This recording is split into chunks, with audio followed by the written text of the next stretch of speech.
Yeah, it's interesting. I mean, you can't.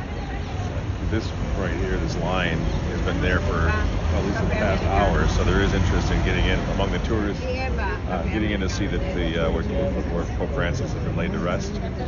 Of course, this is St. Mary Major. A couple of really interesting things about this basilica. This is where St. Jerome is buried. It's really cute. The swaddling clothes of our Lord are here. It's the basilica dedicated to Our Lady, of course. And then you have some, I only have 5 or 6 popes I think are buried here, but some sort of significant ones. And Honorius III is buried here. Pius V is buried here. Now that's where it just strikes me as very ironic. Sorry, a little bit. I find it ironic that the great Pope who codified not only the traditional Latin Mass, the Council of Trent, codified the Rosary, really set in stone the traditional liturgy of the Church and the Roman Rite.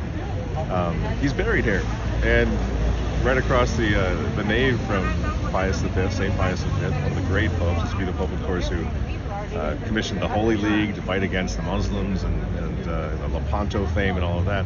Right across the nave is Pope Francis, the unfortunate Pope who took it upon himself to decide that great liturgy, codified by St. Pius V, was divisive for the Church, and made really, I always say, to a degree, I think almost did irreparable harm to his pontificate in the eyes of the world by being fixated on canceling the traditional Latin Mass. So I don't have any idea what this, in the divine scheme of things, why it is that it ended up like this, but you can't help but notice the irony that these 2 popes are buried here. Not many popes are buried here. These 2 popes are here. So I don't quite know what to make of that. I also don't know what to make of the fact that, I mean, I'm being to some extent rhetorical because I have theories, but I'm just trying to tell you what it's like to kind of visit the place where Francis has been laid to rest. It's very interesting that it's a simple cutout in the wall. They actually really did some fairly serious reconstruction of the wall inside St. Mary Major. It's very plain. There's a strange, I think, very unattractive cross. And then Pius V and all the other popes who are here, and Honorius III, great, magnificent statues, to really celebrate the beautiful things that they did for the Church and for the people of God, for all of history. And here's Francis, almost in obscurity. I know that they thought that was going to be a humble thing to do, but to me there seems to be it's befitting of this papacy. He just kind of, what was that? What was the last 12 years? What the heck was it?